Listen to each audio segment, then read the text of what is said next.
आप सभी लोगों का इस सेशन में बहुत बहुत स्वागत है। हमारे पास आज एक बहुत ही महत्वपूर्ण टॉपिक है जिस पे हम लोग को बात करना बहुत ज़रूरी है। आज की जो घटनाएं हैं दोस्तों वो यूपी का महाराजगंज से लेकर अब की जा रही है। क्या है महाराजगंज में कहानी है कि देखा जा रहा है दोस्तों कि जो यूपी का महाराजगंज है उसमें HIV की राजधानी कही जा रही है। यानी HIV मरीजों की संख्या दिन पर दिन बढ़ती ही दिखाई दे रही है। HIV मरीजों की संख्या हमेशा बढ़ती ही जा रही है।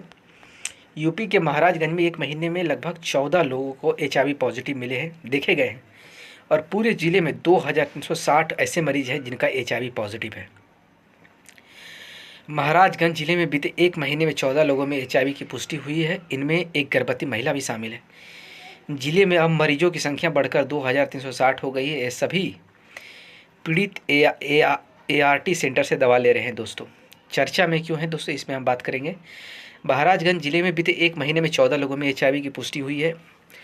इसमें 10 पुरुषों और 4 महिलाएं भी शामिल है। दोस्तों इनमें एक गर्भवती महिला भी है। जिले में अब मरीजों की संख्या बढ़कर 2360 हो गई है। ये सभी पीड़ित ARC सेंटर से दवा ले रहे हैं। दोस्तों इसमें महत्वपूर्ण बिंदु क्या क्या है। स्वास्थ्य विभाग गर्भवती महिला के पेट में पल रहे नवजात को लेकर बहुत चिंतित है। नवजात को HIV से बचाने के लिए स्वास्थ्य विभाग ने कोशिशें तेज कर दी हैं। जिला अस्पताल के ICTC सेंटर में जून माह में 1108 लोगों ने HIV जांच कराया था, जिनमें 393 पुरुष थे जबकि 715 महिलाएं थी। इनमें 10 पुरुष और 4 महिलाएं HIV पॉजिटिव पाई गई है।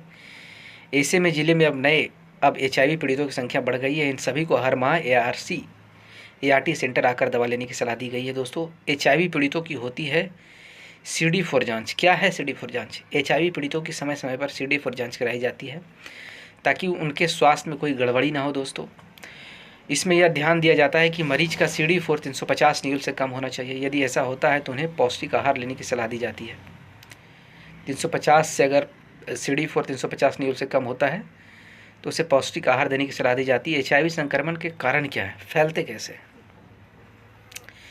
असुरक्षित यौन संबंध, दूषित सुई, सिरिंज का इस्तेमाल या संक्रमित व्यक्ति के खून के जरिए एक से दूसरे को संक्रमण होना शामिल है। HIV के कारण शरीर के इम्यूनिटी को कमज़ोर कर दी जाती है। इम्यूनिटी कमज़ोर हो जाता है जिससे अन्य संक्रमण बीमारियों का भी खतरा फैल जाता है। यानी कि इम्यून सिस्टम एक बार कमज़ोर हो गया तो और सारी बीमारियां का भी खतरा बढ़ जाता है।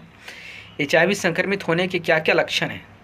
संक्रमण के तत्काल बाद कोई लक्षण तो नज़र नहीं आते, लेकिन 1 हफ्ते से 3 महीने के बीच संक्रमित व्यक्ति में बुखार आने लगता है, जोड़ों में दर्द होने लगता है, शरीर पर चकत्ते पड़ने लगते हैं जैसे लक्षण दिखाई देते हैं। दोस्तों जैसा आपने देख रहा है कि इस फोटो में आपने देखा है, इससे नहीं फैलता HIV इन्फेक्शन। लोगों को बहुत डर होता है कि अगर किसी को HIV है तो उससे भी उसके संपर्क में आने से भी HIV हो सकता है।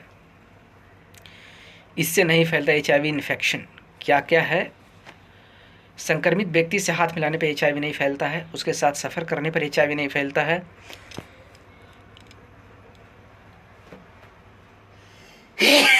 माफ़ कीजिएगा दोस्तों, एक ही प्लेट से खाना खाने पर HIV नहीं फैलता, एक ही गिलास में पानी पीने से HIV नहीं फैलता है, उसके साथ खेलने से HIV नहीं फैलता है, उसे गले लगाने से HIV नहीं फैलता है, चूमने से नहीं HIV फैलता है, वहीं मच्छर या कीड़े मकोड़े से नहीं फैलता है, ना ही यह हवा पानी के जरिए फैलता है। दोस्तों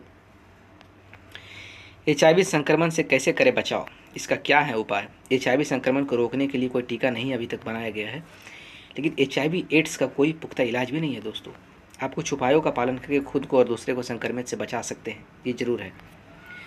संक्रमण से बचाव के लिए ज़रूरी है कि सुरक्षित यौन संबंध बनाएं। सुनिश्चित करें कि इंजेक्शन के लिए हर बार साफ और नई सिरिंज का इस्तेमाल करें। गर्भवती में संक्रमण की पहचान हो जाए तो बच्चे में इस संक्रमण को खतरे को कम किया जा सकता है। दोस्तों बहुत बहुत धन्यवाद। आज के सेशन में इतना ही था। आप लोग अपना ख्याल